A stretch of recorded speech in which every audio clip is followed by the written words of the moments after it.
അമൃതം പൊടി വെച്ചിട്ട് ഇതുപോലെ കുക്കറിൽ ഒരു കേക്കൊക്കെ ഉണ്ടാക്കി തിന്ന് നോക്കിയാണി.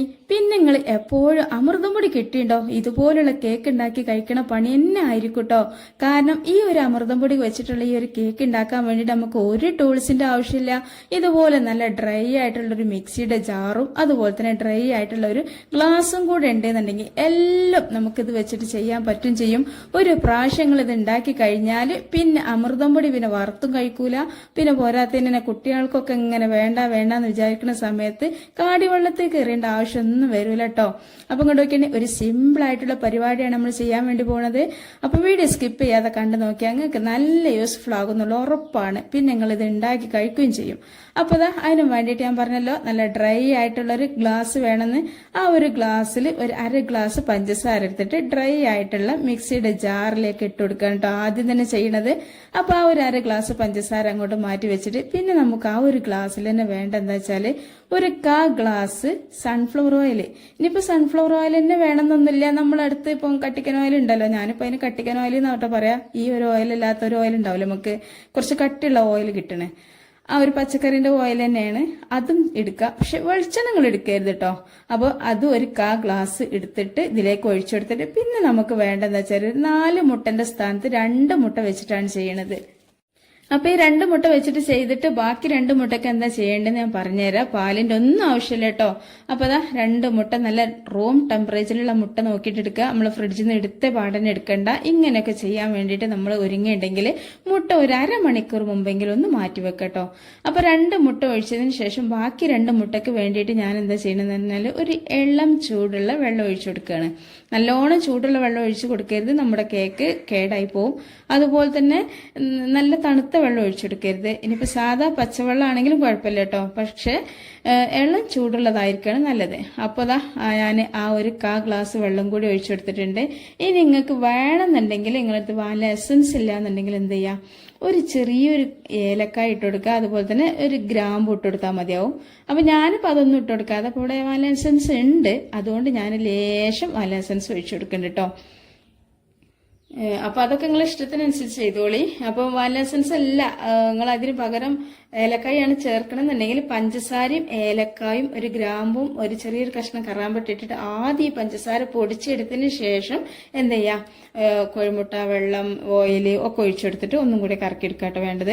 ഏതായാലും നമ്മുടെ ഈ ഒരു മുട്ടന്റെ ബാറ്റർ ഇവിടെ റെഡി ആയിട്ടുണ്ട്. ഇത് നമുക്ക് ഇതുപോലെ തന്നെ നല്ല ഡ്രൈ ആയിട്ടുള്ള ഒരു ബൗളിലേക്ക് മാറ്റിയിട്ട് നമുക്ക് ബാക്കിയുള്ള സംഭവങ്ങൾ ചെയ്യാം. കാരണം എന്താ വെച്ചാൽ നമ്മളിത് അമൃതം പൊടി വെച്ചിട്ടാണ് ചെയ്യണത്. ഇനിയിപ്പോ അമൃതം പൊടി ഇല്ലാന്നുണ്ടെങ്കിൽ ആരും ടെൻഷൻ ആവണ്ട, നല്ല അടിപൊളി കേക്ക് നിങ്ങൾക്ക് ഇതേ അളവിൽ ഗോതമ്പ് പൊടി വെച്ചിട്ട് ചെയ്യാം. അപ്പൊ ഞാൻ എത്ര എടുക്കുന്ന വെച്ചാല് ഒരു 1.5 ഗ്ലാസ് അമൃതം പൊടിയാണ് എടുക്കുന്നത്. അതൊരു അരിപ്പിക്ക് ഇട്ട് കൊടുക്കുക. അതിന്റെ ചോട്ടിലൊരു പാത്രം ആദ്യം ഒന്ന് വെച്ചെടുക്കണം കേട്ടോ. എന്നിട്ട് നമുക്ക് എന്ത് ചെയ്യാം, ബേക്കിംഗ് പൗഡറിന്റെ ആവശ്യമില്ല കേട്ടോ, ബേക്കിംഗ് സോഡ. അതിപ്പോ എല്ലാവരും വീട്ടിലുണ്ടാവില്ലല്ലേ. നമുക്ക് എപ്പോഴും അവൈലബിൾ ആയിട്ടുള്ള സാധനങ്ങളാണ് നമ്മൾ ഈ ഒരു കേക്കിന് വേണ്ടിയിട്ട് ഉപയോഗിക്കുന്നത്. കുക്കർ ആവട്ടെ, മിക്സിഡ് ജാറാവട്ടെ, അതുപോലെ തന്നെ അളവ് മെഷർമെന്റ് കപ്പൊന്നും നമ്മളെടുത്തില്ലെങ്കിൽ ഗ്ലാസ് അങ്ങനെയൊക്കെ വെച്ചിട്ടാണ് ചെയ്യുന്നത്. ബീറ്ററോ ഓവനോ ഒന്നും വേണ്ട. അപ്പൊ അതുകൊണ്ട് തന്നെ ലേശം ബേക്കിംഗ് സോഡ ഒരു കാ ടേബിൾ സ്പൂൺ ബേക്കിംഗ് സോഡ ഇട്ട് കൊടുത്തിട്ടുണ്ട്. നിങ്ങൾക്ക് കുറച്ചും കൂടി നല്ലോണം സോഫ്റ്റ് വേണമെന്നുണ്ടെങ്കിൽ 1/2 ടേബിൾ സ്പൂൺ ബേക്കിംഗ് സോഡ ഇട്ട് കൊടുത്താൽ മതിയാവും കേട്ടോ. ഇതിപ്പോ 1 ടീസ്പൂൺ ആയാൽ തന്നെ നല്ലോണം ഉഷാറാവുണ്ട്. നിങ്ങൾക്ക് വലിയ ടെൻഷനൊക്കെ വരികയാണെങ്കിൽ കുറച്ചും കൂടെ ഏറെ ബേക്കിംഗ് സോഡ ഇട്ട് കൊടുത്തോളി. ലേശം ഒരു ഉപ്പും കൂടി ഈ ഒരു സമയത്ത് ഇട്ട് കൊടുത്താൽ ആ ഒരു മാത്രം ബാലൻസ് ചെയ്യാനും കൂടി പറ്റും. അപ്പൊ എല്ലാം കൂടി ഇട്ടിട്ട് നല്ലോണം 2-3 പ്രാവശ്യങ്ങൾ അരിച്ചെടുക്കുകയാണെങ്കിൽ അരിച്ചോളി.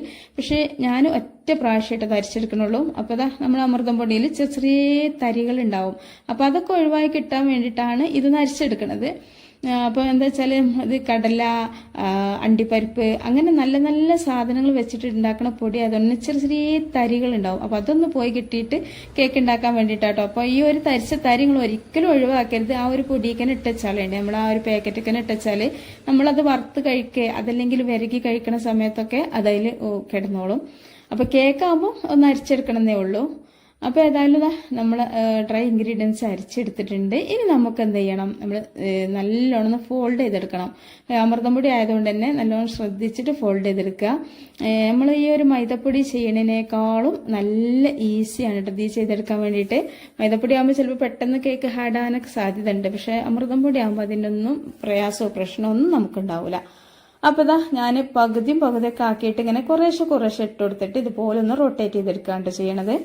അപ്പോൾ സ്പാച്ചില ഇല്ല എന്നുള്ള ആളുകളാണെങ്കിൽ നിങ്ങൾക്ക് ഇതുണ്ടാവില്ല, വിസ്കോ ഫോർക്കോ അങ്ങനെ എന്തെങ്കിലുമൊക്കെ വെച്ചിട്ട് അല്ലെങ്കിൽ സ്പൂൺ വെച്ചിട്ടായാലും ഇട്ട് കൊടുത്തിട്ട് ഇങ്ങനെ പതുക്കെ ഒന്നിങ്ങനെ ഫോൾഡ് ചെയ്തെടുക്കുകയാണ് ചെയ്യണത്.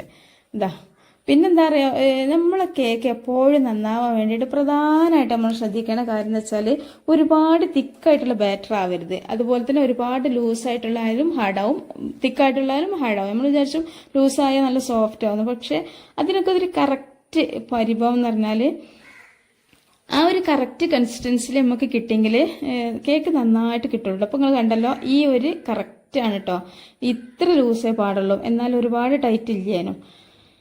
അപ്പം ഞാനിപ്പോൾ ഒരു കുക്കറിലാണ്, 2 ലിറ്ററിൻ്റെ കുക്കറിലാണ്. അപ്പോൾ നമ്മൾ കറി ഉണ്ടാക്കുന്ന കുക്കറൊക്കെ ആണെങ്കിൽ എന്ത് ചെയ്യുക, നല്ലോണം ഒന്ന് കഴുകുക, നല്ലോണം എന്താണ് ലിക്വിഡ് ഇട്ട് കഴുകണമെന്ന് വെച്ചാൽ അതൊക്കെ ഇട്ട് നല്ലോണം കഴുകി ആ ഒരു കറീൻ്റെ ഉപ്പും പുളിയും മുളകിൻ്റെ ഒക്കെ അംശം കുക്കറിൽ ഉണ്ടെന്നുണ്ടെങ്കിൽ അതൊക്കെ നല്ലോണം കഴുകി വൃത്തിയാക്കിയതിന് ശേഷം ഉപയോഗിക്കട്ടോ. അപ്പോൾ ഇതുപോലുള്ള കുക്കറൊക്കെ വീട്ടിലുണ്ടെങ്കിൽ അത് എടുക്കുക, അല്ലാന്നുണ്ടെങ്കിൽ നല്ലോണം കഴുകി, ഇനിയിപ്പോൾ എത്ര കഴുകി വെച്ചതാണെങ്കിലും കറി വെക്കണേനൊക്കെ വേറൊരു സ്മെല്ല് എന്തായാലും ഉണ്ടാവും, ഏത് വൃത്തിയുള്ള ആളുകളെ കുക്കറാണെങ്കിലും. അപ്പോൾ നമ്മളിതൊരു കേക്ക് ഉണ്ടാക്കുന്ന സമയത്ത് ഒന്നും കൂടി കഴുകിയിട്ട് നല്ലോണം ഒന്ന് തുടച്ചെടുത്തിട്ട് എന്ത് ചെയ്യുക, ലേശം ഓയിലൊന്ന് സ്പ്രെഡ് ചെയ്ത് കൊടുത്തിട്ട് ഇതുപോലെ ഒരു പക്ഷേ ഞങ്ങളടുത്ത് ബട്ടർ പേപ്പർ ഉണ്ടെങ്കിൽ റൗണ്ടായിട്ട് കട്ട് ചെയ്തിട്ട് ഇതിൽ ഇട്ട് കൊടുക്കുക. ഇനിയിപ്പോൾ ബട്ടർ പേപ്പർ ഇല്ലാന്നുണ്ടെങ്കിൽ ലേശം ഓയിൽ സ്പ്രെഡ് ചെയ്ത് കൊടുത്തിട്ട് ലേശം മൈദ അമൃതപ്പൊടി എന്തെങ്കിലും ഒന്ന് സ്പ്രെഡ് ചെയ്ത് കൊടുക്കട്ടോ. മുമ്പായിട്ട് നമ്മൾ അടുത്തുണ്ടാവുമല്ലോ പഴയ ദോശക്കല്ലോ പഴയ തട്ടോ എന്തെങ്കിലുമൊക്കെ ഒഴിവാക്കിയിട്ട് മൂലൊക്കെ കിട്ടതൊക്കെ ഉണ്ടാവുമല്ലോ, അപ്പോൾ അത് വെച്ച് കൊടുത്തിട്ട് ഹൈ ഫ്ലെയിമിൽ ചട്ടി വെക്കുക. അത് വെച്ച് നല്ലോണം കത്തി നല്ലോണം ചൂടായി പഴുത്ത് മനസ്സിലായി കഴിഞ്ഞാൽ തീ ലോ ഫ്ലെയിമിലേക്ക് മാറ്റിയതിന് ശേഷം മാത്രം ഈ ഒരു കുക്കർ വെക്കുക. എന്നിട്ട് ഒരു 20 മിനിറ്റ് കഴിഞ്ഞിട്ട് മാത്രം ഇതൊന്ന് തുറന്നു നോക്കിയാൽ മതി കേട്ടോ. അല്ല നമ്മളൊരു 25 മിനിറ്റ് കഴിഞ്ഞോട്ടെ, എന്നിട്ട് തുറന്നു നോക്കാം. അപ്പോൾ 25 മിനിറ്റ് ഒക്കെ കഴിയണതിന് മുമ്പ് നമ്മളിത് തുറന്നാലുള്ള കുഴപ്പം എന്താ വെച്ചാൽ നമ്മളെ കേക്ക് പൊങ്ങനെ വരുമായിരിക്കും. അപ്പോൾ നമ്മളിത് ഇങ്ങോട്ട് തുറക്കുമ്പോൾ ആ ഒരു പ്രഷർ ഇതിൽ നിന്ന് പോയാൽ അത് പെട്ടെന്ന് അങ്ങോട്ട് കൊഴിഞ്ഞു പോകും. അപ്പോൾ എന്ത് ചെയ്യുക, 25 മിനിറ്റ് കഴിഞ്ഞതിന് ശേഷം തുറന്നു നോക്കാം. ഞാൻ ഇപ്പോൾ ഇതൊരു 30-35 മിനിറ്റ് കഴിഞ്ഞതിന് ശേഷമാണ് കേട്ടോ തുറക്കണത്.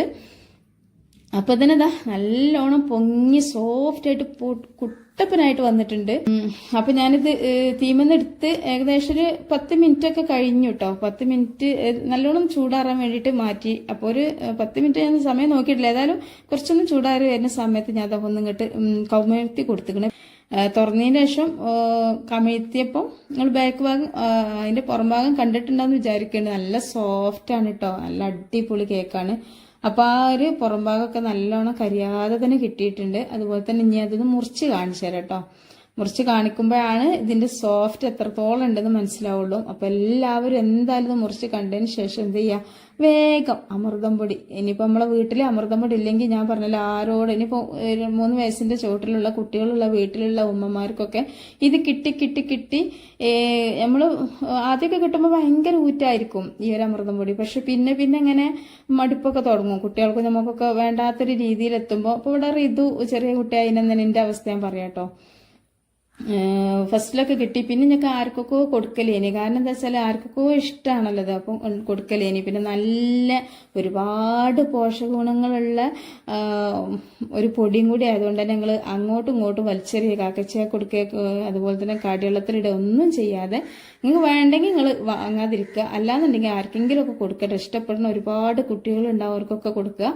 അപ്പോൾ ഇതാ ഞാൻ മുറിച്ച് കാണിച്ചതല്ല, നല്ല കട്ടിയും അതുപോലെ തന്നെ നല്ല സോഫ്റ്റും ഒക്കെ ഉള്ളൊരു പഞ്ഞിക്കെട്ട് കേക്കാണ്. അപ്പോൾ എല്ലാവരും ഇതൊന്ന് ട്രൈ ചെയ്ത് നോക്കണം. പിന്നെ അത് ഫുള്ളായിട്ട് മുറിച്ച് കാണിക്കുകയാണ് കേട്ടോ.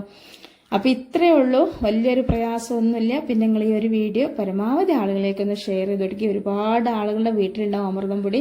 ചില ആളുകളൊക്കെ കേക്ക് ഉണ്ടാക്കിയിട്ട് നന്നാകാത്ത ആളുകളുണ്ടാവും. അപ്പോൾ ഈ ഒരു വീഡിയോ കണ്ടു കഴിഞ്ഞാൽ എന്തായാലും നിങ്ങളെ ഈ ഒരു കേക്ക് ശരിയാവുന്നുള്ളതിൽ യാതൊരു സംശയമില്ല. പിന്നെ കുക്കറിൽ ചെയ്യുമ്പോൾ ഇത്ര കാര്യങ്ങളൊക്കെ ഒന്ന് ശ്രദ്ധിക്കുക. പകുതി വെച്ചിട്ട് തുറന്ന് നോക്കാതിരിക്കുക, വെള്ളം കൂടാതിരിക്കുക, കുറയാതിരിക്കുക, ഇത്തരം കാര്യങ്ങളൊക്കെ ചെയ്യട്ടോ. അപ്പോൾ എല്ലാവർക്കും ഇഷ്ടമായെന്ന് വിചാരിക്കുന്നുണ്ട്. വീഡിയോ ഇഷ്ടമായാൽ വീഡിയോക്ക് താഴെ ഒരു ലൈക്കൊക്കെ ചെയ്യ്. പിന്നെ ഞാൻ നേരത്തെ പറഞ്ഞ പോലെ തന്നെ നിങ്ങൾ ഈ ഒരു വീഡിയോ എല്ലാ വീഡിയോനെ പോലെയല്ല അമൃതം പൊടി വെച്ചിട്ടുള്ള ഈ ഒരു വീഡിയോ നിങ്ങൾ പരമാവധി ആളുകൾക്ക് ഒന്ന് ഷെയർ, നിങ്ങളെ ഫാമിലി ഗ്രൂപ്പുക്കും ഫ്രണ്ട്സ് ഗ്രൂപ്പുക്കും ഒക്കെ ഒന്ന് ഷെയർ ചെയ്ത് കൊടുക്കുക. അതുപോലെ തന്നെ നമ്മുടെ ചാനൽ ആദ്യമായിട്ട് കാണുന്ന ഒരുപാട് കൂട്ടുകാരുണ്ടാവും അല്ലേ? ഓലൊക്കെ ഒന്ന് സബ്സ്ക്രൈബ് ചെയ്ത് കണ്ടോളിട്ടോ. ഇതുപോലുള്ള സിമ്പിൾ ആയിട്ടുള്ള പരിപാടിയും കൊണ്ടാണ് നമ്മൾ വരും കേട്ടോ. അങ്ങനെ സംഭവങ്ങൾ കിട്ടാത്ത, കടയിൽ നിന്ന് പോലും കിട്ടാത്ത ഇൻഗ്രീഡിയൻസ് വെച്ചിട്ടൊന്നും ചെയ്യാറില്ല. നമ്മുടെ വീട്ടിൽ എപ്പോഴും അവൈലബിൾ ആയിട്ടുള്ള സംഭവങ്ങൾ വെച്ചിട്ടാണ് ചെയ്യുക. അപ്പൊ കണ്ടല്ലോ, അടിപൊളി കേക്ക്. അപ്പൊ ഈ ഒരു കേക്ക് നിങ്ങൾ എല്ലാവരും ഒന്ന് ഉണ്ടാക്കി നോക്കണം കേട്ടോ. ഉണ്ടാക്കി കഴിഞ്ഞാൽ പിന്നെന്താ പറയുക, വീണ്ടും വീണ്ടും ഇതന്നെ ഉണ്ടാക്കും. കേക്ക് ഒരു ദിവസം വെച്ചിട്ട് കഴിക്കാൻ ഏറ്റവും കൂടുതൽ രസം ഉണ്ടാവുക. പിന്നെ നമ്മൾ വൈകുന്നേരത്തെ ചായന്റെ കൂടെ ഒക്കെ കഴിക്കാൻ വേണ്ടിയിട്ട് എന്തായാലും ഇത് നിങ്ങൾ ഉണ്ടാക്കി നോക്കണം. അപ്പൊ ഇത്രയേ ഉള്ളൂ നമ്മളെ വീഡിയോ, ഇത്രയേ പണിയുള്ളൂ. അപ്പൊ ഇനി അടുത്ത വീഡിയോ ആയിട്ട് വരട്ടോ. അതുവരേക്കും നമ്മുടെ എല്ലാ കൂട്ടുകാർക്കും ഒരുപാട് സ്നേഹത്തോടു കൂടി അസ്സലാമു അലൈക്കും വറഹ്മത്തുള്ളാഹി.